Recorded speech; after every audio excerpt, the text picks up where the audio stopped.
The Age of Ideas. Unlock Your Creative Potential by Alan Phillips. Narrated by David A. Wood.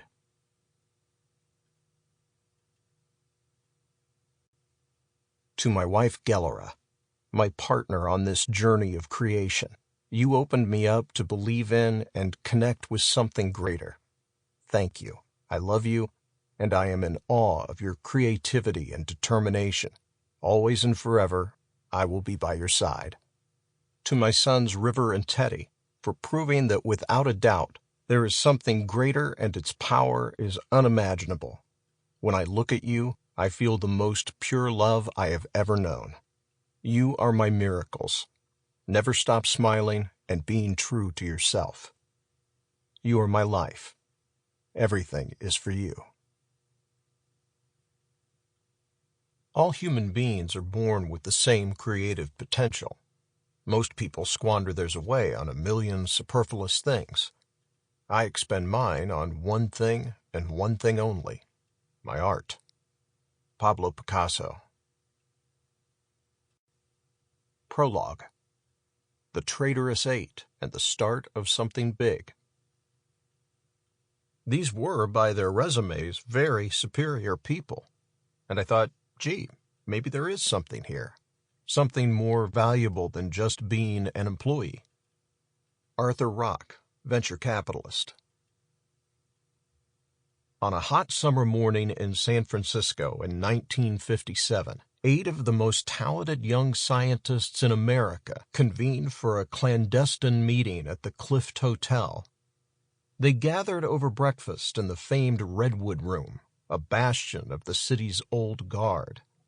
A nervous energy consumed the table, fueled by uncertainty, possibility, and fresh-brewed coffee. The 8 worked on developing silicon semiconductors, a groundbreaking new technology at Shockley Semiconductor outside of Palo Alto. The company's founder, Nobel Prize-winning scientist William Shockley, was a brilliant but difficult manager, erratic, mistrustful, and impatient. He had even gone so far as to hire detectives to give his employees lie detector tests, and these employees, experts in a field in which there were few, were frustrated and angry.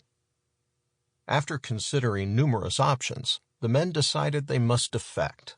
They planned to establish their own company under the leadership of MIT graduate Robert Noyce, a charming, personable 29-year-old electrical engineer from small-town Iowa. Getting Noyce on board hadn't been easy. He was the leader they needed, but he had a young family, and he needed to be persuaded to leave his guaranteed paycheck for something with no model, creating a new company in a new field based on nothing more than combined knowledge, faith, ideas, and passion. As Tom Wolfe would later write in Esquire, in this business it dawned on them. Capital assets in the traditional sense of plant, equipment, and raw materials counted for next to nothing. The only plant you needed was a shed big enough for the work tables. The only equipment you needed was some kilns, goggles, microscopes, tweezers, and diamond cutters. The materials, silicon and germanium, come from dirt and coal. Brainpower was the entire franchise. Brainpower was the entire franchise. After the meeting, the group's first move was to approach Shockley's main investor, Arnold Beckman.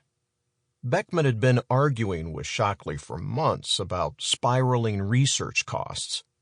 Shockley had threatened to take his team elsewhere and find new money. But the 8 scientists knew this was a bluff and informed Beckman of their plan to leave. Despite a trio of positive meetings, Beckman ultimately said he was planning to stick with the senior researcher. Fortunately for the employees, they had also contacted other possible investors, including 30-year-old New York financier Arthur Rock, recipient of a letter they'd written explaining their situation. Their letter intrigued Rock, who was impressed with their backgrounds and experience, and Rock told them he wanted to go out and raise the money necessary for them to start their own company. The scientists agreed, and Rock began by sitting down with a copy of the Wall Street Journal, using it to compile a list of the 35 Sample complete. Ready to continue?